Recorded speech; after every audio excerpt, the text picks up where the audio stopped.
Hello champions. तो बेटा अब हम बढ़ने वाले हैं चैप्टर नंबर 5 के इलस्ट्रेशंस की ओर। तो इलस्ट्रेशन एग्जांपल नंबर 1 5.1 हो जाएगा बेटा, कुछ है नहीं। 5.2 की ओर बढ़ते हैं बेटा। 5.2 बेटा रीड कर। A bullet of mass 0.04 kg moving with a speed of 90 meter per second enters a heavy wooden block and is stopped after a distance of 60 बेटा centimeters. एक बुलेट है जिसका मास तुम्हें दे रखा है, mass of bullet 0.04 kg। Then बेटा moving with speed, उसकी स्पीड हमें दे रखी, वेलोसिटी ऑफ बुलेट कितनी है 90 मीटर पर सेकेंड। देन क्या दे रखा है, enters a heavy wooden block and it stop after a distance, मतलब वुडन ब्लॉक के अंदर गई बेटा और 60 सेंटीमीटर डिस्टेंस ट्रैवल करने के बाद वो रुक गया, मतलब डिस्टेंस कवर बेटा है 60 centimetre. What is the average resistive force exerted by the block on the bullet? चलो बेटा, मतलब बुलेट को किसने रोका, ब्लॉक ने। अच्छा, इन्होंने ये नहीं कहा है कि ब्लॉक जो है वो फ्रिक्शन लेस सरफेस पे है। इसके दो मीनिंग निकाल सकते हो। मीनिंग नंबर 1 कि आप ये निकाल सकते हो कि बुलेट आई, बुलेट टकराई, बुलेट किससे टकराई, वुडन ब्लॉक से, वुडन ब्लॉक से टकराई, थोड़ा सा अंदर गया, इंपल्स लगाया, साथ में लेके चली गई। पहला मीनिंग ये निकाल सकते हो। अगर ऐसा मीनिंग निकालना होता तो ये क्या कहते हैं कि ब्लॉक जो है वो फ्रिक्शन लेस सरफेस पे है। अगर ब्लॉक का मूवमेंट शो करना चाहते हैं तो, लेकिन ये ब्लॉक का मूवमेंट शो नहीं करना चाहते हैं। ये क्या कह रहे हैं बेटा, बुलेट ही एक हैवी वुडन ब्लॉक में टकराई और टकरा के अंदर जाते जाते जा गई और अंदर जाके ऐसे रुक गई, कुछ अंदर तक गई। कितने अंदर तक गई बेटा 60 सेंटीमीटर। 60 सेंटीमीटर मतलब इतने के आसपास, हाँ इतना होगा, इतने के आसपास अंदर गई और रुक गई। चलो इतना डिस्टेंस कवर किया, फाइनली रुक गई। दैट मींस फाइनल वेलोसिटी कितनी हो गई बेटा 0 मीटर पर सेकंड। चलो इतनी वेलोसिटी थी, इतनी हो गई। तो इन्होंने बोला फोर्स कितना होगा, force is equal to ma। किस पे फोर्स लगी 0.04 पे, एक्सीलरेशन नहीं है, acceleration is equal to v minus v not upon t। रख दो बेटा यहाँ पे। क्या v minus v not upon t कितनी सेकंड में रुकी बेटा, कुछ दे रखा है नहीं है। तो आप कैसे निकालोगे एक्सीलरेशन, डिस्टेंस दे रखा है, कैसे करोगे, v square minus v not square is equal to 2as। Final speed हो गई 0, इनिशियल स्पीड थी बेटा आपकी 90 ना, 90 का स्क्वायर 2, एक्सेलरेशन निकाला, s कितना है, डिस्टेंस कितना ट्रैवल किया 60। ये सब डिवाइड करोगे एक्सेलरेशन आपका आ जाएगा। एक्सेलरेशन कितना आ रहा है आपका सेंटीमीटर टू मीटर। अच्छा सेंटीमीटर, हाँ 60 सेंटीमीटर है ना, तो 60 सेंटीमीटर को मीटर में कन्वर्ट करोगे 10⁻², -2। चलो अब ये -90 दो बार, नीचे 2 और ये 60 10⁻², एक 10⁻² ऊपर चला जाएगा, +2 हो जाएगा। अब सब काट पीट के डिवाइड करके आपका आंसर कितना आ रहा है -6750 मीटर पर सेकंड स्क्वायर। इतना क्या लगा एक्सेलरेशन। आपको एक्सेलरेशन मिल गया।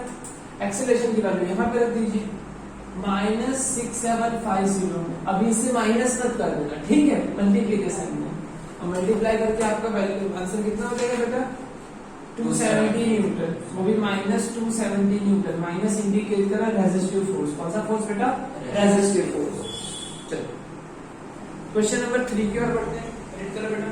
The motion of a particle of mass is described by y equal to ut plus half gt square.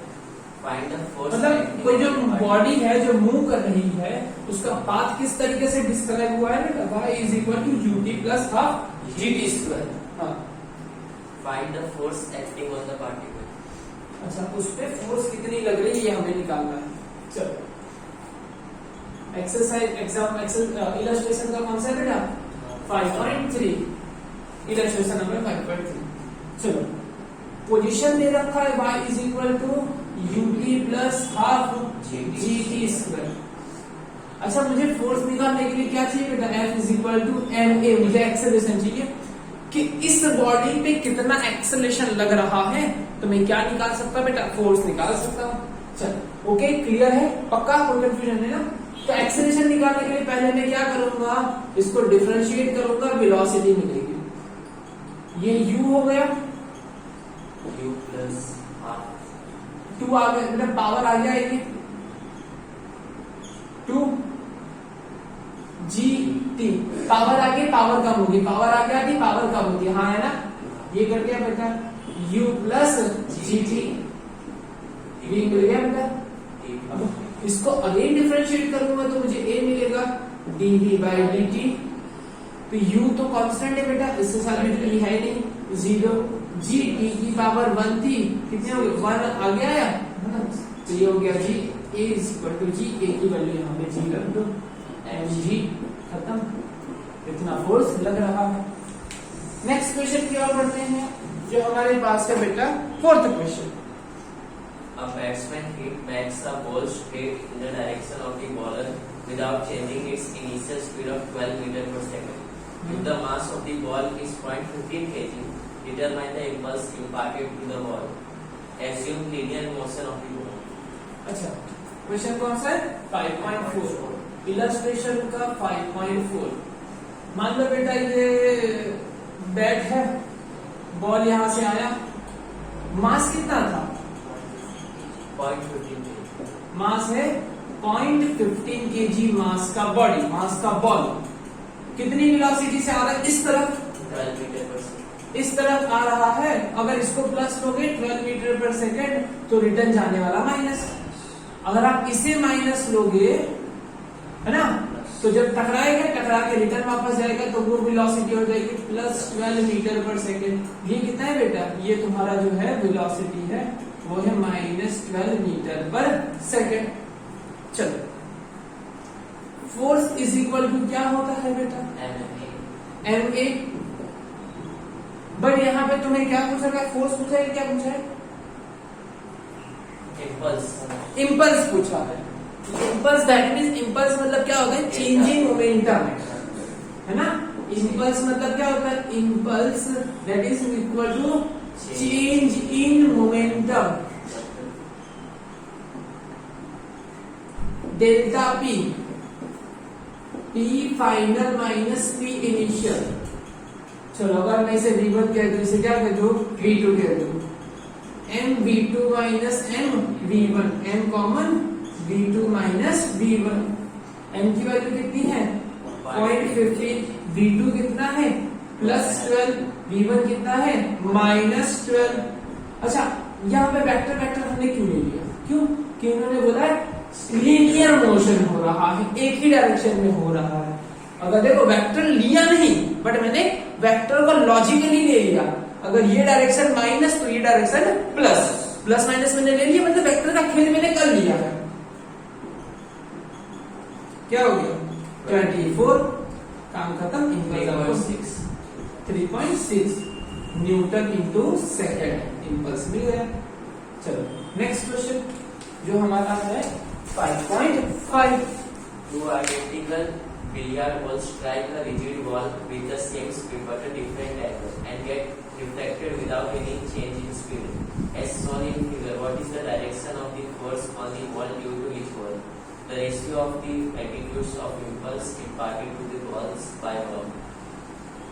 चल, पहला इनमें क्या निकालने के लिए बोला है, the direction of force On the ball. हाँ, मतलब बॉल जो है किस डायरेक्शन से फोर्स लगा रही है, एग्री। चलो, दूसरा हमने बोला है रेशियो ऑफ इम्पल्स, पहला वाला इम्पल्स मतलब पहली जो डायग्राम में इम्पल्स है वो, और सेकंड डायग्राम में इम्पल्स है वो, दोनों का हमें रेशियो निकालना है। तो चलो दोनों डायग्राम में बना देता हूं 1 by 1 करके। क्वेश्चन है हमारा 5.5 इलस्ट्रेशन का बेटा 5th क्वेश्चन, ऐसे कर दिया। चलो, यहाँ पे भी स्पेस है तो यूज करते हैं पूरा 5.5।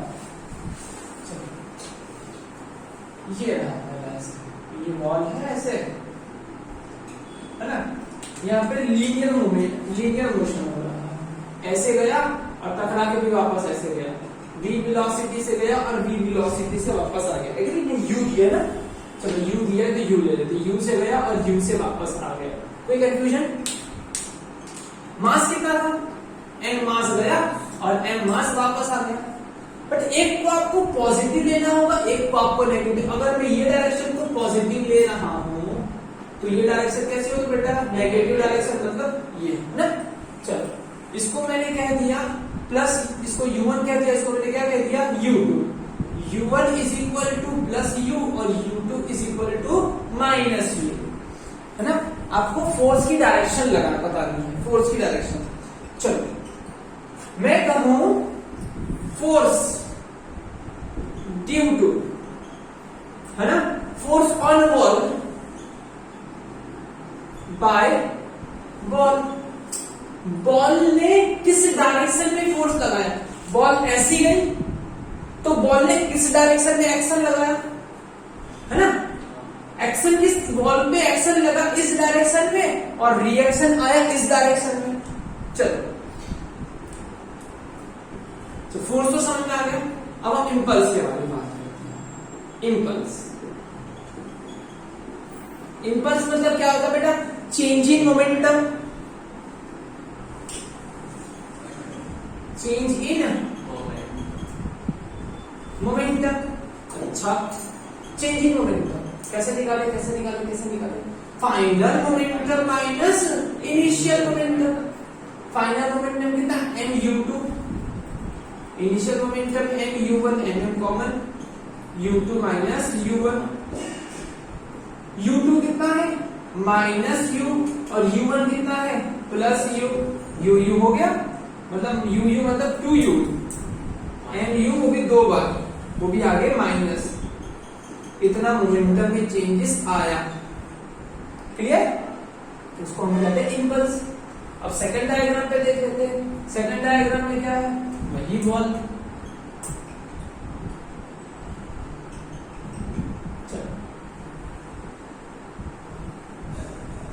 लेकिन कुछ एंगल पे आके टकराया, कितना है बेटा, 30 डिग्री पे। यहां से ऐसे बॉल आया, टिंग टिंग टिंग टिंग टिंग टिंग टिंग, और ऐसे गया टिंग टिंग टिंग टिंग टिंग, ऐसे U से आया और U से गया, 30 डिग्री से आया और 30 डिग्री से गया।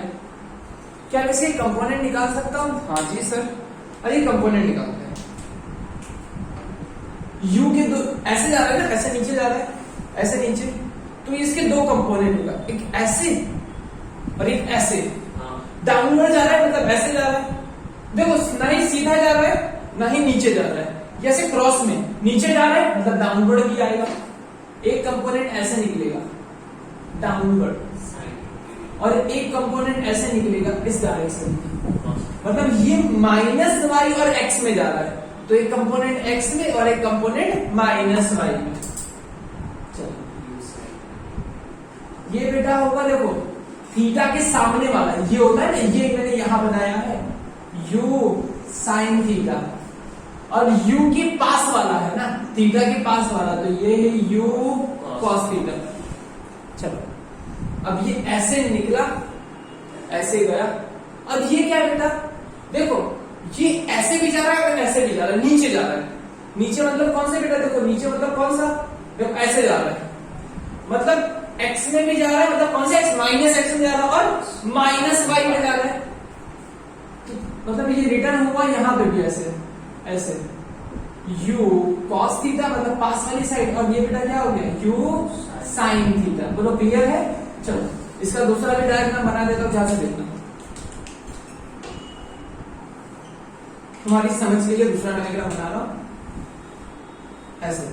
इसके कंपोनेंट बता रहा हूं, एक कंपोनेंट नीचे की तरफ ना, और एक कंपोनेंट ऐसा है, और इसका कंपोनेंट, एक कंपोनेंट ऐसा है और एक कंपोनेंट नीचे की तरफ।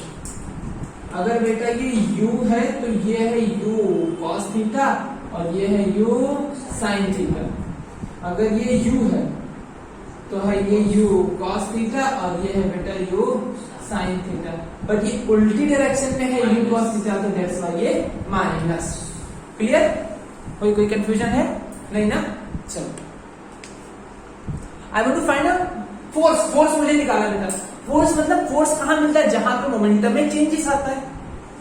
देखो यहां पे फोर्स x डायरेक्शन में थी, एक एक्शन और reaction, force only in x direction, there is no y component. यहां पे देखो बेटा, अगर मैं बोलूं change in momentum in x, change in momentum in x direction, क्या एक्स में मोमेंटम में चेंजेस आया है? हाँ जी सर। कैसे बता सकते हो? देखो जरा कि इनिशियल मोमेंटम कितना था u cos theta, mu cos theta, है ना, और फाइनल कितना हो गया माइनस mu cos थीटा, है ना। x में चेंजेस आया है? हाँ बताओ x में कितना चेंजेस आया है? p final minus p initial mu cos theta minus mu cos theta हो गया है, और mu cos थीटा था मतलब 2mu cos थीटा, वो भी माइनस। हाँ एग्री। चलो ये भी इम्पल्स जो आया है वो कहां पे है? इम्पल्स इन एक्स डायरेक्शन में है, या change in momentum in only x है। चेंज इन मोमेंटम वाई में कितना है बेटा? 0, कुछ है ही नहीं, वाई का कंपोनेंट ही नहीं था यहाँ पे। देन यहाँ पे वाई में कुछ था ही नहीं, सिर्फ एक्स में था। चलो अगर मैं यहां पे बात करूं change in momentum in Y,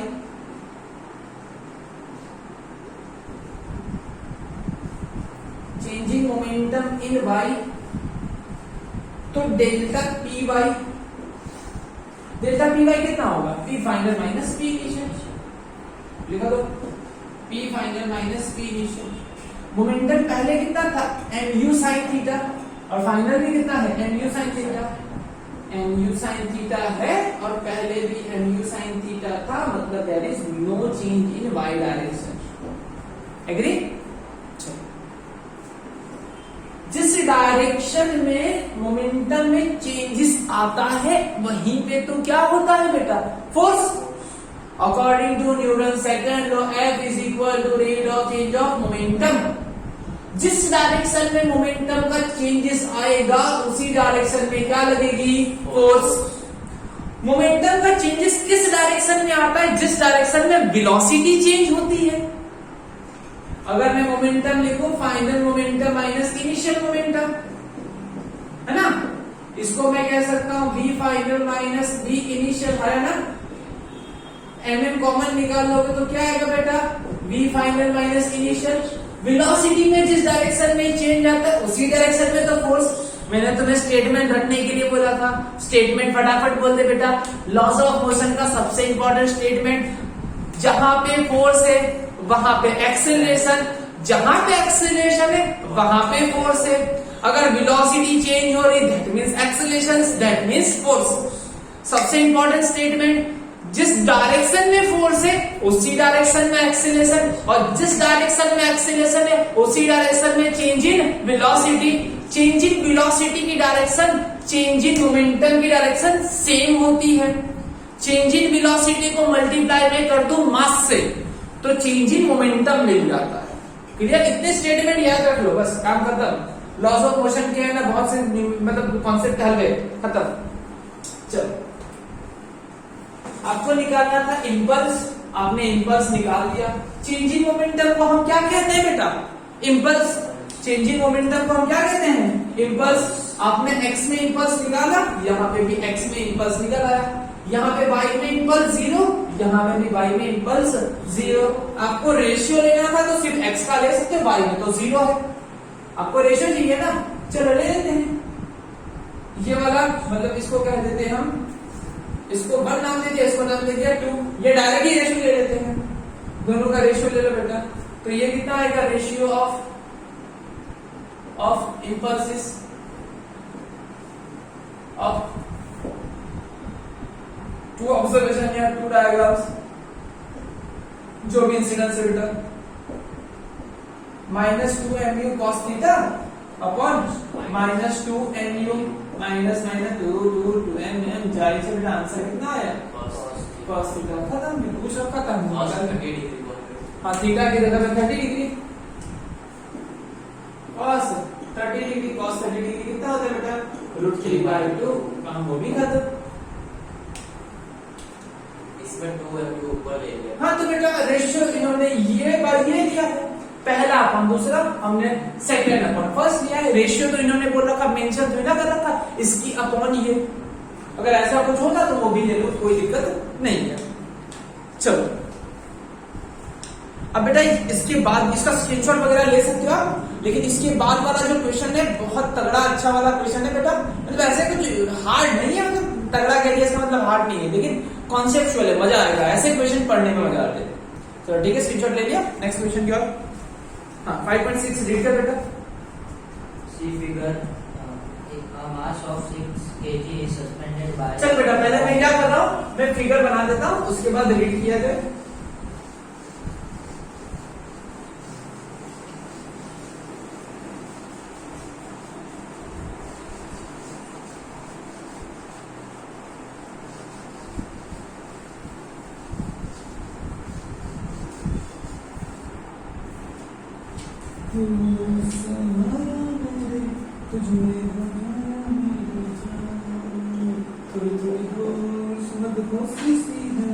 नींद बेहोशी सी है, जाने कुछ भी ना लगेगा, कभी मेरा था पर अब बेगाना है ये, दीवाना दीवाना समझना, कभी चुप चुप रहे, कभी गाना भी करे, बिल्कुल से तेरी तारीफें सुनाया करे, है कोई हकीकत तो या कोई फसाना है।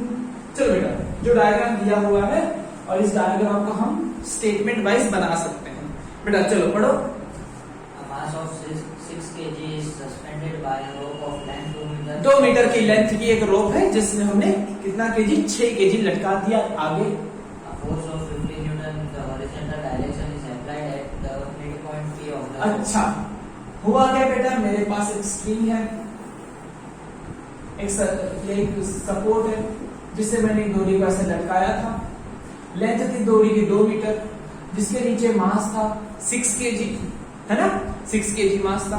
अब एग्जैक्ट मिड में से हॉरिजॉन्टल फोर्स लगा है 50 न्यूटन का, तो ये स्प्रिंग ऐसे खींचते खींचते खींचते खींचते वहां पे चली गई, तो ये स्प्रिंग ऐसे खींचा गई बेटा, और ये लगाया 50 न्यूटन। ये लेंथ कितनी होगी बेटा, 1 मीटर, कुछ एंगल टेढ़ी हो गई, टिंग जिडिंग, ये भी कितना हो जाएगा, थीटा। एग्री। चलो 1 मीटर की दूरी तो टेढ़ी हो गई, बाकी की 1 मीटर की दूरी सीधी रहेगी, क्यों, क्योंकि इसके नीचे मास लटक रहा है बेटा, कितना है 6 केजी, है ना, 6 केजी, मतलब वेट होगा, वेट होता है बेटा 6g, कितना होगा 6g। यहाँ पे बेटा एनसीईआरटी है, एनसीईआरटी क्या यूज करती है, g इज इक्वल टू 10, क्या यूज करती है, g इज इक्वल टू 10, तो g की वैल्यू 10 लगा दोगे तो कितना हो जाएगा बेटा, weight is equal to 60 newton. अगर नहीं दिया हो तो आप क्या यूज करोगे बेटा, जो स्टेट बोर्ड वाले तो कंपलसरी क्या यूज करेंगे बेटा, 9.8। चलो यहाँ पे 50 न्यूटन लगाया। अब ये बेटा आगे बढ़ो। What is the angle the rope make with the vertical in the equilibrium?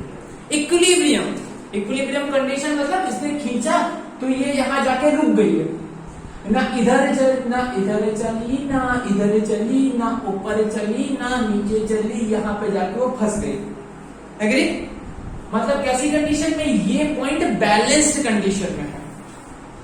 तो क्या करना है, अगर इक्विलिब्रियम में कोई भी चीज हो तो उसके कंपोनेंट निकाल लो, एक्स और वाई को कंपेयर कर दो। किसको, फोर्स की एक्स और फोर्स की वाई, तुम्हारे फोर्स की एक्स और तुम्हारे फोर्स की वाई को कंपेयर कर लो, काम खत्म। चलो कंपेयर करते हैं। चलो तुमने कितना फोर्स लगाया बेटा, ये 50 न्यूटन। मैंने इधर बनाया प्लस, क्या बनाया,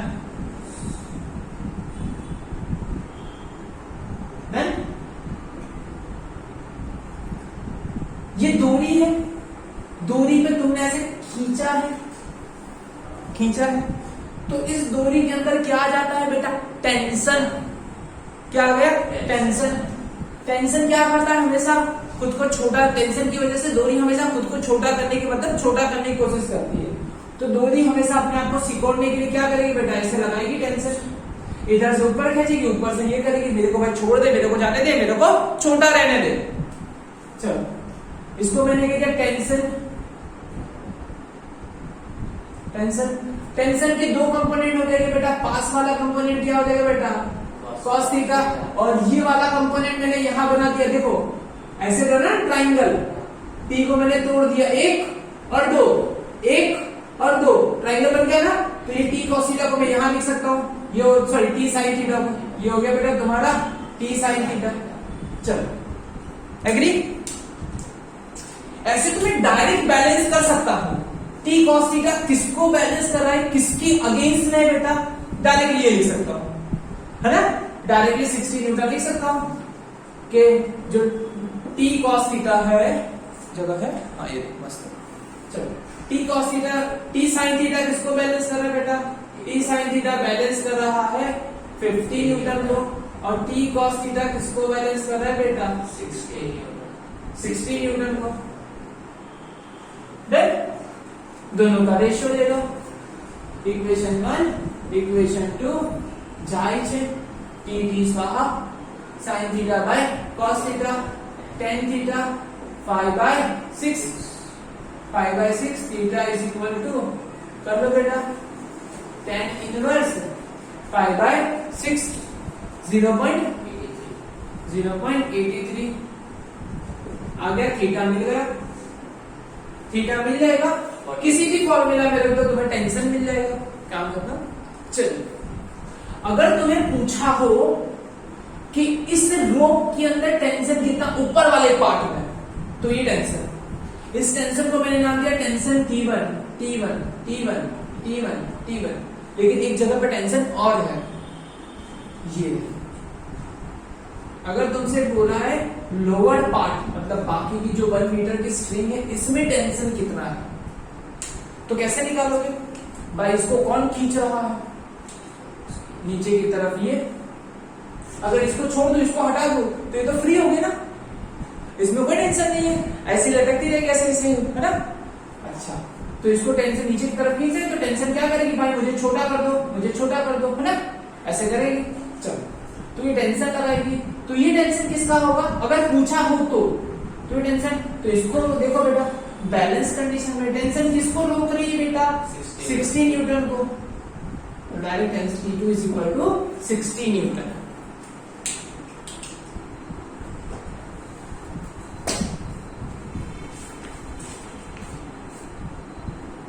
चलो हो गया हो गया हो गया।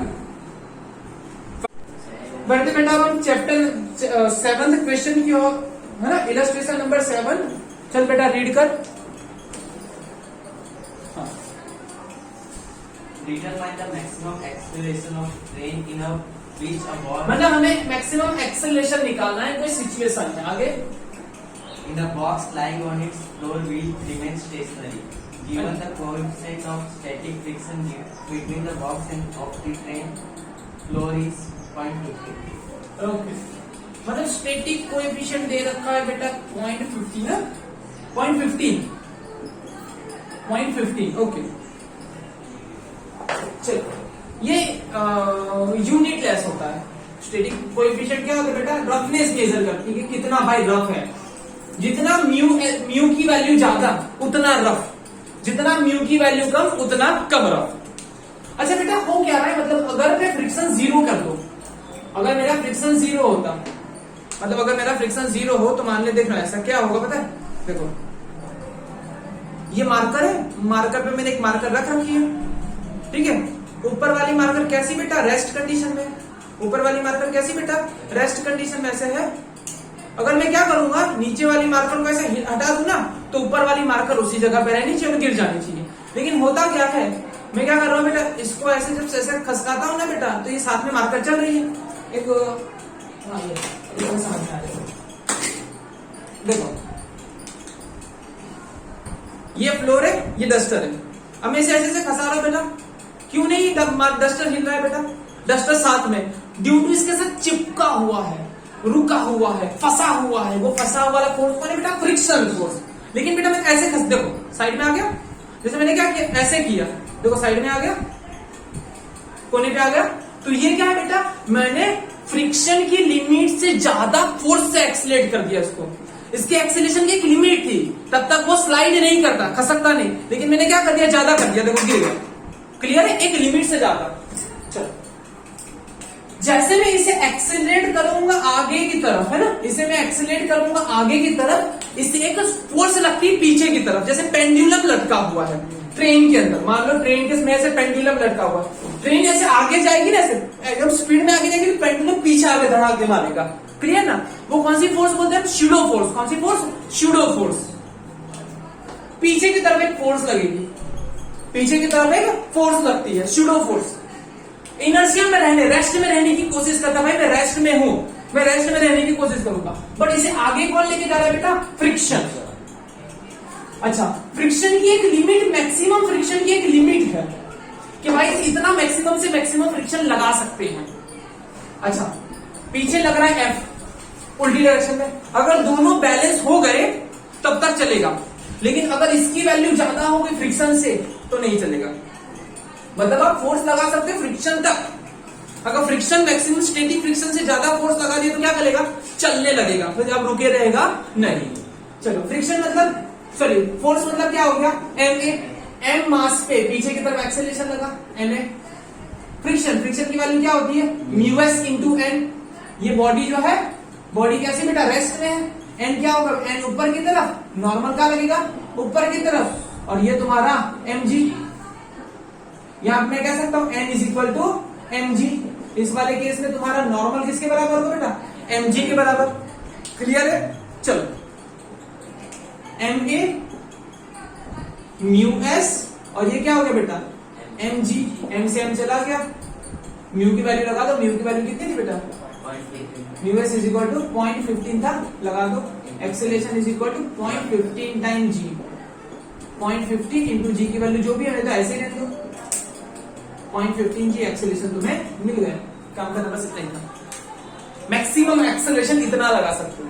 अब ये कंफ्यूजन मत करना कि नॉर्मल क्या होता है। नॉर्मल पता है ना नॉर्मल क्या होता है? देखो, नॉर्मल मतलब दो कांटेक्ट, जो दो बॉडी कांटेक्ट में आती है। चलो ये भी बता देता हूं नॉर्मल क्या होता है, ऐसे तो मैंने बता रखा है, फिर भी एक्सप्लेन कर देता हूं नॉर्मल क्या होता है। जैसे बेटा ये सरफेस है, ऊपर मैंने एक बॉक्स को रखा है, यहाँ पे ऐसा बॉक्स को इस पे कांटेक्ट में ऐसा रख दिया है हाथ, जैसे मैंने ये मार्कर है, मार्कर मैंने हाथ पे रखी है, तो ये मार्कर की सरफेस क्या कर रही है? मेरे हाथ को नीचे की तरफ पुश कर रही है कांटेक्ट में। जैसे ये मान लो ये पेपर, जैसे मेरे हाथ में एक पेपर है, मेरे हाथ में पेपर है, पेपर मैंने डस्टर ले लिया, पेपर में मैंने डस्टर ले लिया, तो क्या कर रहा है? डस्टर क्या कर रहा है? इस पेपर को नीचे की तरफ फोर्स लगा रहा है। अगर ये पेपर नहीं होता तो क्या होता है? डस्टर नीचे चला जाता है। मतलब ये पेपर क्या कर रहा है? उसे होल्ड करके ऊपर की तरफ फोर्स लगा रहा है। मतलब दो सरफेस एक दूसरे की कांटेक्ट में आई तो एक दूसरे को ऊपर की तरफ और नीचे की तरफ दबा रही बेटा, दो सरफेस एक दूसरे को धक्का दे रही है। उस धक्के को क्या कहते हैं बेटा? हम नॉर्मल कहते हैं। ये नीचे की तरफ लगा रही है और ये वाली सरफेस ऊपर की तरफ लगा रही है, इसे हम नॉर्मल कहते हैं। अगर बेटा इसी बॉक्स को मैं दीवार के साथ चिपका दूं, ऐसे इसी बॉक्स को मैं क्या करूं? दीवार के साथ चिपका दूं, दीवार के साथ चिपकाऊंगा तो क्या होगा बेटा? ध्यान से देखो, मैंने थोड़ा सा दूर बना दिया, चिपका है मतलब मैंने थोड़ा गैप बना दिया, असल में क्या है? चिपका है। ये सरफेस क्या कर रही है बेटा? ऐसे मैंने इसे बाहर से इधर ऐसे दबा के रखा है, बॉक्स को मैंने ऐसे दबा के रखा है ऐसे, और जैसे डस्टर है, डस्टर को मैंने ऐसे दबा के रखा है, ठीक है। मैं फोर्स यहां से लगा रहा हूं, एफ लगाया मैंने एफ। चलो, तो ये क्या करेगा? ये सरफेस दोनों आपस में चिपक गई, दोनों सरफेस आपस में चिपक गई बेटा, तो एक नॉर्मल यहां पे और ये वाली नॉर्मल यहां पे। क्लियर? एक नॉर्मल यहां लग रही, ये वाली नॉर्मल इस पे लगाएगा और ये वाली नॉर्मल इधर लगाएगा। नॉर्मल क्या होती बेटा? नॉर्मल होती है दो सरफेस एक दूसरे की कांटेक्ट में आते हैं तो दोनों एक दूसरे को ऐसे नॉर्मल लगाते हैं, उसको हम नॉर्मल फोर्स कहते हैं। यहां पे नॉर्मल किसके बराबर होगा बेटा पता है? ये तुम्हारा mg और ये नॉर्मल। देखो mg कौन लगा रहा है? बॉडी, और नॉर्मल कौन लगा रहा है? सरफेस। तो यहां पे तुम्हारा n is equal to mg होगा, बट यहां पे नीचे mg, ऊपर क्या होगा बेटा? फ्रिक्शन। अगर बिना फ्रिक्शन के दीवार पे आप लगाओगे तो वो तो स्लाइड करते हुए नीचे ही आ जाएगा, रुकेगा ही नहीं। क्लियर है? बिना फ्रिक्शन के आप किसी चीज को अगर मान लो एकदम स्मूथ कर दोगे ना, आप कितने भी ज्यादा होगे ना ऐसे सरकते हुए नीचे ही आ जाओगे, अगर स्मूथ होगा तो। स्मूथ टाइल्स पे एकदम स्मूथ एकदम कर दो, ऑयल डाल दो, चल के दिखा दो, नहीं चल पाओगे। क्यों? क्योंकि आप नॉर्मल लगा ही नहीं पाओगे। जैसे ही आप है ना करने जाओगे, फ्रिक्शन लगाओगे, आप गिर जाओगे, क्योंकि फ्रिक्शन है ही नहीं वहां पे, एकदम ना के बराबर हो जाएगा। क्लियर है? चलो नेक्स्ट क्वेश्चन की ओर बढ़ते हैं। नेक्स्ट क्वेश्चन 5.8, चलो रीड करो फटाफट। A mass of 4 kg. A mass चल हाँ, A mass of 4 kg rests on horizontal plane. The plane is gradually inclined until at an angle theta is equal to 15 degree with the मतलब एक 4 kg का मास है, एक surface पे रखा हुआ है, वो सरफेस 15 डिग्री पे थोड़ा सा ऐसे बेंड है। क्वेश्चन है 5.8, ये बेटा ऐसे है और ऐसे तुमने 15 डिग्री पे इसे रखा है। मैं अभी थीटा ही मान लेता, 15 डिग्री में थीटा लिख रहा हूँ, और थीटा हमारा कितना है 15 डिग्री। यहाँ पे एक मास है, सर डस्टर से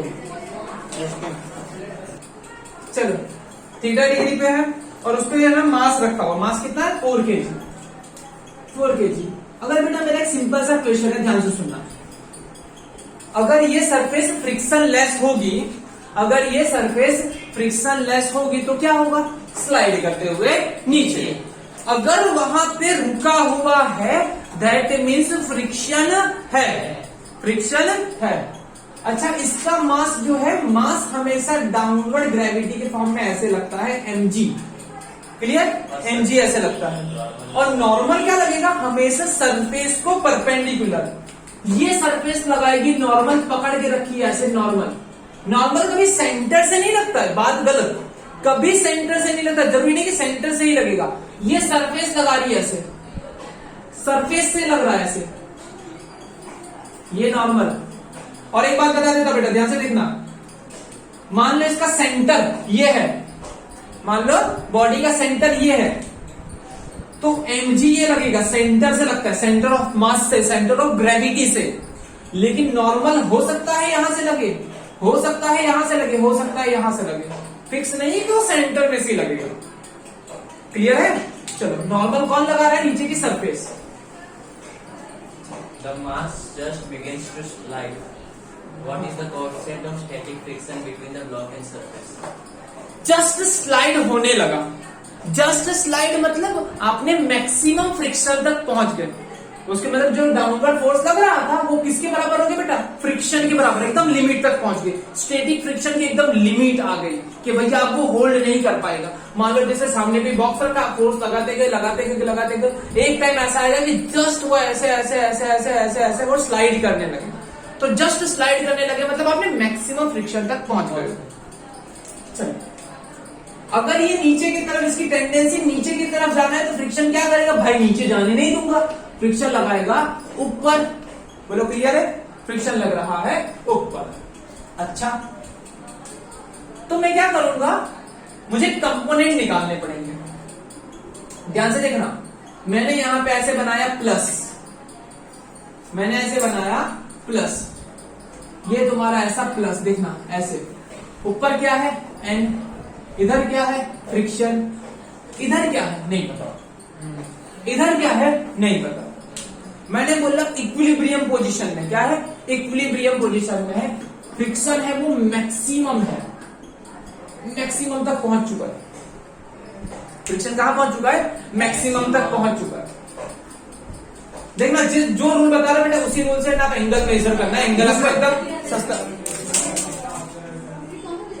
एंगल आपको सस्ता पड़ेगा बेटा, एकदम इजीली समझ में आ जाएगा बेटा। ध्यान से देखना बेटा, ये एंगल किसके बीच का बेटा? देखो ना, सरफेस है ना, सरफेस क्या बेटा तुम्हारी थीटा डिग्री पे बेंड हो गई है ना। सरफेस तुम्हारी कितनी बेंड है बेटा? थीटा डिग्री पे बेंड है। थीटा डिग्री पे तुम्हारी सरफेस बेंड है। अगर बॉक्स, देखो सरफेस ऐसी होती, अगर तुम्हारी सरफेस ऐसी होती तो ये परपेंडिकुलर होता ग्रेविटी। ग्रेविटी कहां पे लग रही होती? नीचे। अगर बॉक्स यहां पे ऐसे रखा होता, ध्यान से देखो, अगर ये बॉक्स ऐसे रखा होता तो सरफेस कौन सी तुम्हारी? सरफेस तुम्हारी ये है, ये तुम्हारी रेड वाली सरफेस, और ये क्या लग रहा है? Downward gravity, weight. सरफेस ये रेड वाली, डाउनवर्ड ग्रेविटी ये लग रही है। अब ऐसे था, अब तुमने क्या किया बेटा, इस सरफेस को, रेड वाली सरफेस को तुमने घुमा के कितना घुमा दिया बेटा, थीटा। रेड वाले को कितना घुमाया, थीटा डिग्री। रेड वाले को कितना घुमाया, थीटा डिग्री। तो mg भी ये वाला जो लाइन थी वो कितना घूम गई, थीटा डिग्री। देखो सेम, देखो पकड़ो, रेड वाला को घुमा वैसे, घूमते घूमते घूमते घूमते यहाँ पे आया। देखो इसको पैरेलल है ब्लू, ग्रीन वाली लाइन को, ब्लू किसको पैरेलल है, ग्रीन वाली को। मतलब इनके बीच में एंगल कितना होगा बेटा, थीटा। क्लियर है, ये थीटा तो ये भी थीटा। कंपोनेंट निकाल लो, पास वाली साइड को हम क्या कहते हैं, कॉस थीटा, और सामने वाली ऐसे मतलब यहां बना सकता हूं बेटा mg sin थीटा। एग्री, कोई कंफ्यूजन? कंपोनेंट निकालना आ गया मतलब न्यूमेरिकल सॉल्व। इस चैप्टर इसके अंदर बेटा कंपोनेंट निकालना आना चाहिए। मतलब तुम्हारा ये mg cos थीटा और ये क्या हो गया, mg sin थीटा। बस काम खत्म। और यही चीज ना तुमको है ना नेक्स्ट चैप्टर में काम पड़ेगी, वर्क पावर में। तुम्हें बोला गया वर्क निकालो, mg cos थीटा की वजह से वर्क, mg sin थीटा की वजह से वर्क, फ्रिक्शन की वजह से वर्क, नॉर्मल की वजह, सबकी वजह से वर्क निकालना आएगा। ठीक है, और सीबीएसई लेवल वाले पे तो एक न्यूमेरिकल होगा ही, इस पे एक न्यूमेरिकल होता ही है। स्टेट बोर्ड वाले में न्यूमेरिकल कम लेते वर्क वाला, लेकिन सीबीएसई वालों में एक न्यूमेरिकल होगा ही वर्क का। क्लियर है? अगर मैं कहूं कि ये जस्ट स्लाइड करना है, मतलब इक्विलिब्रियम पोजीशन पे, mg sin थीटा किसको बैलेंस कर रही है, फ्रिक्शन को। mg sin थीटा किसको बैलेंस करी बेटा, फ्रिक्शन को। और mg cos थीटा किसको बैलेंस करी बेटा, नॉर्मल को। है ना? चलो, फ्रिक्शन का फॉर्मूला क्या होता है, friction is equal to mu S into N. क्या होता है, म्यू एस इंटू एन। इस वाले फॉर्मूला में लग देता बेटा, है ना? ये फॉर्मूला यहां पे लिख देता हूं, mg cos theta is equal to N. mg cos theta किसको बैलेंस करी, एन को। mg sin थीटा किसको बैलेंस करी, फ्रिक्शन को। फ्रिक्शन की जगह पे क्या लिख सकता बेटा, म्यू एस इंटू एन। चलो, फ्रिक्शन की value mu S into N, यहां पे मैं सब्स्टिट्यूट कर देता बेटा, म्यू एस इंटू एन। तुम्हारा ये mg sin थीटा, फ्रिक्शन की जगह क्या लिख सकता बेटा, mu S into N. mg cos theta है, वो तो n के बराबर है, कोई इश्यू है ही नहीं। एक काम करो, हमें निकालना क्या है, पूछा क्या बेटा, कोएफिशिएंट ऑफ फ्रिक्शन, मतलब म्यू एस निकालना है ना। हाँ, म्यू एस निकालना तो सीधी बात क्या पता है, दोनों का रेशियो ले लो, काम खत्म।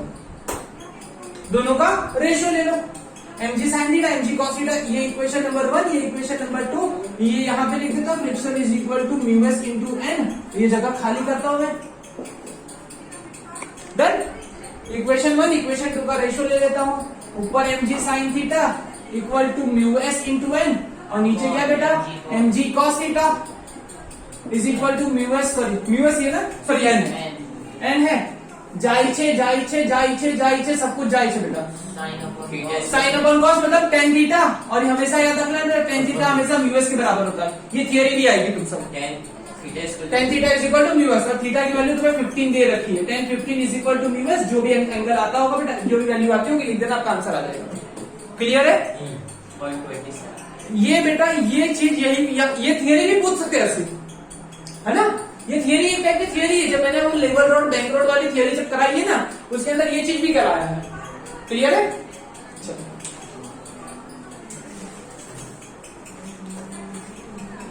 5.9 मक्खन क्वेश्चन है, 5.9 एकदम। What is acceleration of the block and trolley systems? बेटा एक काम करो, रुको पहले तो, है ना, मतलब खुद से पढ़ो।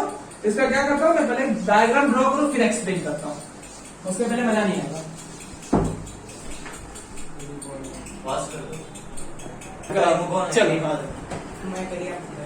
चलो 5.9 जो है डायग्राम ड्रॉ कर रहा हूँ, मस्त एकदम से डायग्राम में बेटा। एक सरफेस है ये, टिक टिक टिक टिक टिक टिक टिक टिक टिक टिक टिक टिक टिक टिक टिक टिक, ऐसी मतलब ऐसी सरफेस मतलब फ्रिक्शन वाली सरफेस है। डन। यहाँ पे सरफेस खत्म होती है, यहाँ पे एक पुली लगा रखी है, ठीक है। यहाँ पे तुम्हारे पास एक ट्रॉली जो भी है बेटा, ऐसी ट्रॉली है, मतलब मालगाड़ी बेटा, है ना, ट्रॉली है। ट्रॉली के सामने बेटा एक रोप लगी है, रोप ऐसे नीचे जा रही है, छुप छुप छुप छुप। और यहाँ पे बेटा क्या लगा रखा है, एक वेट लगा रखा है, वेट भी देखो तो 3 kg लगा रखा है। कितना लगा रखा है, 3 kg। चलो बस इतना लगा रखा है। अब क्वेश्चन रीड कर सकते हो। इसका वेट जो है चुप चुप गाड़ी का बेटा ऊपर है, इसका वेट सिर्फ और सिर्फ 20 किलो की ट्रॉली है ना। और एक सेकंड बेटा, सरफेस फ्रिक्शन कोएफिशिएंट दे रखा है बेटा, म्यू एस इधर का दे रखा है, इधर का म्यू एस दे रखा है 0.04, बस म्यू एस दे रखा है। हाँ वही चलने वाला मतलब म्यू के, सॉरी चलो म्यू के कह सकते हो, इधर लिख देना म्यू के 0.04 यूनिट आता है, इसका कोई यूनिट नहीं। चलो अब पढ़ो बेटा पहले से question. What is acceleration of block and trolley systems? बेटा एक्सेलेरेशन निकालना तो मुझे बोला गया एक्सेलेरेशन, तो देखो बेटा जितने जितने एक्सेलेरेशन से ये इधर जाएगा उतने ही एक्सेलेरेशन से ये नीचे आएगा, बोलाया ना, है ना। चलो और आगे, If the coefficient of kinetic friction between trolley and surface is 0.04, mu के इज इक्वल टू 0.04। आगे what is the tension in spring? हाँ, स्ट्रिंग के अंदर टेंशन भी निकालने के लिए पूछा है कि स्ट्रिंग के अंदर टेंशन, टेंशन क्या होती है भाई, मेरे को खींच लिया मेरे को छोटा करो, खींच लिया मेरे को छोटा करो, खींच लिया मेरे को छोटा करो, है ना। तो इसको हम टेंशन कहते हैं। ये छोटा करना चाहती है, क्या करना चाहती है, छोटा करना चाहती है। बेटा 3 kg है, तो वेट क्या होता है, वेट मतलब mg। और बेटा वेट में हम ज्यादातर क्या लेते हैं, जी की वैल्यू क्या ले लेते हैं 10, तो वेट कितना हो गया 30 न्यूटन। कितना हो गया बेटा 30 न्यूटन। खत्म। 3 इंटू जी, जी की वैल्यू 10, 30 न्यूटन लग नीचे लगा है। चलो खत्म। अब देखो समझते हैं, क्या सारा सिस्टम रेस्ट में है, नहीं। इन्होंने बोला कि मूवमेंट आएगा, किसकी वजह से मूवमेंट आएगा, 3 kg मास को आपने इधर लटकाया, इधर बेटा 3 kg मास को लटकाया बेटा यहाँ पे, तो ये ट्रॉली आगे भागने लगी, ट्रॉली भी ए एक्सेलरेशन से आगे जाएगी बेटा, ये सिस्टम भी नीचे ए एक्सेलरेशन से नीचे आएगा, बोलाया ना। चलो मेरे पास 2 पॉइंट है, मैं फोकस 2 पॉइंट पे करूंगा बेटा, यहां पे जाना, एक पॉइंट ये और एक पॉइंट ये, 2 पॉइंट पे फोकस करूंगा। चलो इस पॉइंट पे फोकस करो, तो कौन सा फोर्स ज्यादा है, टेंशन ज्यादा है या 30 न्यूटन ज्यादा है, मुझे कोई बताएगा। 30 न्यूटन ज्यादा है। चलो दैट्स व्हाई तो नीचे आया ना। हाँ तो इधर देखो 30 न्यूटन इतना ज्यादा है, 30 न्यूटन इतना ज्यादा है, 30 ये जो है इतना ज्यादा है कि टेंशन उसे रोकने की कोशिश की कि भाई नीचे नहीं जाने दूंगा, लेकिन फिर भी तुम्हारा 3 kg का मास ए एक्सेलरेशन से क्या हुआ, नीचे आया। 30 kg के पास इतनी ज्यादा ताकत थी कि उसे इतनी ज्यादा फोर्स था वैल्यू बेटा कि टेंशन ने रोकने की कोशिश की, बट स्टिल पूरे सिस्टम को ये ए एक्सेलरेशन से नीचे ले आया, पूरे 3 kg को उसने ए एक्सेलरेशन से नीचे ले गए। क्लियर है। यहाँ पे कौन ज्यादा है बेटा, पीछे की तरफ लग रहा है फ्रिक्शन, आगे की तरफ है टेंशन। फ्रिक्शन रोक रहा है लेकिन फिर भी टेंशन की वजह से आगे जा रहा है ना। फ्रिक्शन क्या कर रहा है भाई, मैं तुझे रोकूंगा, लेकिन टेंशन इतना ज्यादा है बेटा, टेंशन इतना ज्यादा है कि बेटा फ्रिक्शन की वजह से नहीं रुक रहा। चलो यहाँ पे बनाओ इक्वेशन। टेंशन इतना ज्यादा था, मेरे से पूछो कितना टेंशन है, टेंशन इतना ज्यादा तो बेटा धीरे मारती है बेटा, बेलन से चलो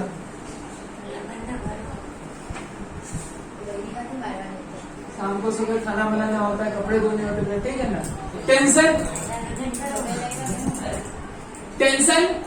बेटा इतना ज्यादा था कि फ्रिक्शन ने उसे रोकने की कोशिश की, फ्रिक्शन ने उसे रोकने की कोशिश की, बट 20 kg का मास ए एक्सेलरेशन से आगे आया। बोलो क्लियर। हमारे पास 2 इक्वेशन आ गए, इक्वेशन 1, इक्वेशन 2। अब बेटा इसे बस सॉल्व कर लेना है, काम खत्म, बस खत्म, सॉल्व कर लेना है। क्या करेंगे, addition of equation 1 and 2, T minus F. और फ्रिक्शन की वैल्यू कितनी होती है, साइड में खूब से यहाँ पे बेटा, friction is equal to mu S into N, friction is equal to mu K into N. हाँ चलो म्यू के की वैल्यू कितनी है 0.04। एन कितना होगा, एन बेटा एन ये रहा और ये रहा mg। एन किसको बैलेंस करा बेटा, mg को। N is equal to mg, N की जगह मैं क्या लिखूंगा बेटा mg, म्यू के ही ले लूंगा, अभी तो फिलहाल म्यू के ले लेंगे। ठीक है, फ्रिक्शन की value mu K into mg। Clear? चलो टिंग टिंग टिंग टिंग टिंग टिंग टिंग टिंग के वैल्यू निकाल दे। चलो निकाल लेते हैं। म्यू के की वैल्यू कितनी है? 0.04। मास कितना है? 20 और जी कितना है बेटा? 10। ये 4 को डिवाइड बाय 100 कर दो, 0 0 0 0 चला गया, 4 2 जा 8 न्यूटन आया। फ्रिक्शन कितना है? Only 8 Newton. फ्रिक्शन कितना है बेटा? Only 8 Newton. 8 न्यूटन आ गया, बस यहाँ पे रख दो। फ्रिक्शन की जगह पे क्या लिखूंगा? 8, है ना? चलो ये इक्वेशन 1, ये इक्वेशन 2, दोनों इक्वेशन के एडिशन को तो t minus 8 is equal to 2ta और 30 minus t is equal to 3a। t ने t से स्वाहा छोटी छोटी तलवार से काट डाला। 30 माइनस 8 कितना हो गया बेटा? तुम्हारी 22 और बेटा 20a और 3 ने तुम्हारी 23a। 23 नहीं बेटा, नीचे 22 डिवाइड बाय 23, 22 थी और 23 आगे बेटा काट डाली दूसरे को ऊपर नीचे। तो ए की वैल्यू कितनी आएगी बेटा? 0.95। एक्सेलरेशन कितना है बेटा? 0.95 metre per second, approximately near to 1 के बराबर। क्लियर है? टी की वैल्यू 10। अब बेटा ये वैल्यू उठा के हम कहाँ रख दे?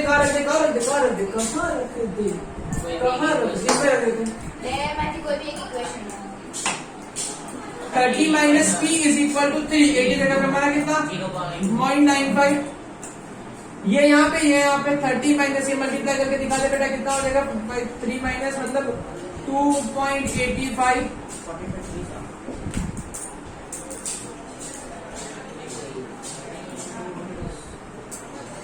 और 95 है, 45 नहीं बेटा, 95 तेरे चक्कर में मैंने 45 लिख दिया। 95 हो जाता है। हाँ, नहीं इसके चक्कर में, इसके चक्कर में 27 पॉइंट ऐसा ही चला है। 15। ओके, माइनस और है। नहीं प्लस ही आएगा बेटा, 30 में से गया ना। क्लियर है? चलो देखो देखो देखो देखो, इसको अच्छे से देखो। ये तुम्हारा कितना आया? a is equal to 0.95 metre per second square. ये हमारा आखिरी क्वेश्चन था, ये हो गया खत्म। तो हमारे इलस्ट्रेशन हो गए खत्म। सर अभी बाकी है ना बेटा? इलस्ट्रेशन और है 2 क्वेश्चन बाकी। अच्छा अच्छा है बेटा। चलो 5.10 चलो बेटा रीड करो। A cyclist speeding at 80 km per hour on a level road takes a sharp circular turn of radius 3 meter without reducing the speed. The coefficient of static friction between the tires and the road is 0.1. Will the cyclist slip while taking the turn? चलो बेटा, अगर circular track पे किसी के आसपास घूमते समय बेटा अगर चला रहे थे आप व्हीकल, तो बेटा संभाल के चलाए। अगर स्पीड तुम्हारी म्यू आर जी क्या है बेटा? ये तुम्हारा रेडियस, ये तुम्हारी व्हीकल, और चल रही थी बेटा कितनी स्पीड में बेटा? 20 स्पीड में। तो तुम्हारी बेटा गाड़ी स्लिप हो सकती है, तुम्हारी गाड़ी स्लिप हो सकती है। हाँ, तुम्हारी गाड़ी बेटा व्हीकल जो भी है बेटा स्लिप हो सकती है। यहां तक स्लिप नहीं हो सकती है, अगर तुम्हारी स्पीड जरा सी भी ज्यादा हो गई तो स्लिप हो जाएगी। ये तुम्हारी मैक्सिमम वेलोसिटी है, तुम्हारी क्या है बेटा? मैक्सिमम। और हमें इसमें डेटा क्या दिया हुआ है? हमें डेटा ये दिया हुआ है कि स्पीड इतनी थी, कोएफिशिएंट इतना था, रेडियस इतनी थी, तो हमको निकाल के बताओ स्पीड कितनी है? 18 kilometre per hour. 18 kilometre per hour मतलब 5 मीटर पर सेकंड। डन। रेडियस कितनी दे रखी बेटा? रेडियस जो दे रखी 3 मीटर। का सर्कुलर ट्रैक। म्यू कितना है बेटा? म्यू तुम्हारा है 0.1। चलो हम एक बार LHS ले लेते, एक तरफ RHS ले लेते। LHS तुम्हारा v स्क्वायर कितना होगा बेटा? 5 का स्क्वायर 25 मीटर पर, है ना? 25 जो वैल्यू रखो 25 रखो। और बेटा इस तरफ तुम्हारा RHS कितना है बेटा? म्यू RG, म्यू की वैल्यू है बेटा 0.1, R की वैल्यू है तुम्हारी 3 और G की वैल्यू कितनी है बेटा? जी यहाँ 10 होती है। 0.1 मतलब 1/10 जाहिर से बेटा इसकी वैल्यू कितनी है? 3। इसकी वैल्यू कितनी है? 3 और इसकी वैल्यू कितनी है बेटा? 25। क्या कर जाएगा? क्या बन जाएगा? स्लिप।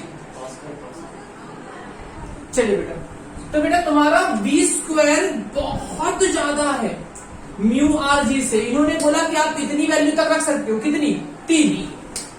इसकी लिमिट कितनी है कि v स्क्वायर का आंसर 3 तक आ सकता है, तब तक कुछ नहीं है। लेकिन बेटा v स्क्वायर तुम्हारा बहुत ज्यादा 25, तो डेफिनेटली क्या हो जाएगा? स्लिप हो जाएगा। हो जाएगा। चलो 5.11 A circular racetrack of the radius 300 meter is banked at the angle of 15 degree if the coefficient of friction between the wheels of a बेटा रेडियस हमें दे रखी है, कितनी है बेटा? 300 मीटर है। ओके 5.11 क्वेश्चन जो है उसमें रेडियस हमें दे रखी है 300 मीटर है। आगे बेटा बैंक रोड है, बैंक रोड में तो एंगल कितना है बेटा? 15 डिग्री से बेटा ऊपर की तरफ है। ये तो coefficient of friction between wheel and the race car and the road is कितना दे रखा है? न्यू की वैल्यू है 0.2। What is the optimum speed of the race car avoid bear the tear on the tyre, है ना? And the maximum permissible speed to avoid sleeping. बेटा slip होने के लिए, है ना? स्लिप होने के लिए हाँ मैक्सिमम कितनी, मतलब कितनी स्लिप ना हो जाए उसके पहले मतलब कितनी मैक्सिमम स्पीड तक वो गाड़ी चला सकता है। मतलब मैं 2 चीज बोल रखी है। चलो बैंक रोड का फॉर्मूला क्या है? देखो मैक्सिमम स्पीड लेवल रोड का फॉर्मूला है म्यू RG। क्या है? Mu RG। अभी एक क्वेश्चन में हमने देखा था कि म्यू की वैल्यू tan थीटा के बराबर होती है ना? अभी क्वेश्चन में देखा था म्यू की वैल्यू tan थीटा के बराबर होती है। अगर आप मैथ्स के स्टूडेंट हो तो एक फॉर्मूला आपको सीधे से है ना ये समझ में आ जाएगा बेटा। ये तुम्हारा लेवल रोड का था। क्या था बेटा? Level road. और बैंक रोड का लिख रहा बेटा। RG को ऐसे ही रहने दो, इसको डाल दो अंदर। RG को ऐसे ही रहने दो, इसको डाल दो अंदर। बेटा क्या आ जाएगा पता है तुम्हें? ध्यान से देखना। म्यू S क्या आएगा बेटा? म्यू S नहीं sorry mu S plus tan theta upon 1 minus mu S into tan theta. याद है tan theta a plus b का फॉर्मूला क्या होता है? tan a plus tan b upon 1 minus tan a into tan b। तो mu S को आपको किसकी तरह ट्रीट करना है बेटा? tan थीटा की तरह। तो यहाँ पे tan थीटा का एडिशन समझो, वैसे फॉर्मूला हो गया। और ये वाले केस में इसमें पहली चीज बोल रही है बेटा, क्या बोला गया कि टायर घसाने चाहिए नहीं, वियर एंड टियर वाली प्रॉब्लम होनी चाहिए नहीं। वो कब होगी? जब फ्रिक्शन 0, बिल्कुल टायर घिसने नहीं चाहिए। क्या बोल रखा है? बिल्कुल टायर घिसने चाहिए नहीं, एकदम smooth surface. Mu S is equal to 0 ले लो। क्या ले लो? Mu S is equal to 0। इस फॉर्मूला में ले लो RG 0 plus tan theta 1 minus 0 tan theta, मतलब v square RG 0 plus tan theta मतलब tan थीटा और नीचे क्या आ गया 1, है ना? मतलब v square is equal to RG tan theta. Maximum मतलब है ना वियर एंड टियर वगैरह कितनी स्पीड तक आप चला सकते हो। R की वैल्यू कितनी है? 300।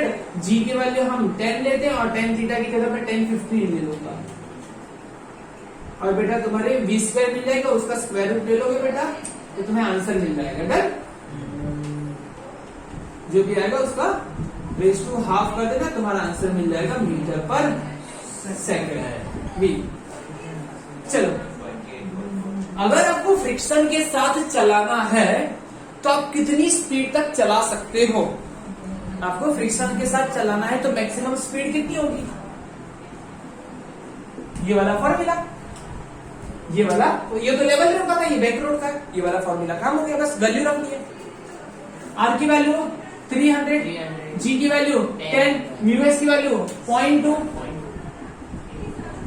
10, 15, 1 माइनस 0.2, 10, 15, जो भी आएगा बेटा वो आंसर आएगा, उसका रेशियो हाफ कर देना, स्क्वायर रूट ले लेना, मीटर पर सेकंड में लिख देना, बी तुम्हें मिल जाएगा, काम खत्म। 38.12। इधर कितना है? 38.1, 38.1, और इधर कितना है? 28.1। 28.1। अब सोचो बेटा, एक चीज सोचना, बिना फ्रिक्शन के भी आप चला सकते हो 28.1, और फ्रिक्शन के साथ आप कितनी मैक्सिमम स्पीड से चला सकते हो? 38.1। कंडीशन क्या है कि सरफेस कितना रफ होना चाहिए? 0.2 से। अगर 0.1 होता तो कम चला सकते हैं, 0.5 कर दो तो और ज्यादा रफ, तो और ज्यादा अच्छे से चला सकते हो, स्पीड से ज्यादा स्लिप ही नहीं मारेगा। 1 कर दूंगा तो और ज्यादा रफ हो जाएगा और अच्छे से चला सकते हो। क्लियर है? बोलो, बातें समझ में आ गई? पक्का? चलो, यहाँ पे अब तुम्हारे ये वाले न्यूमेरिकल सारे खत्म, इलस्ट्रेशन सारे खत्म।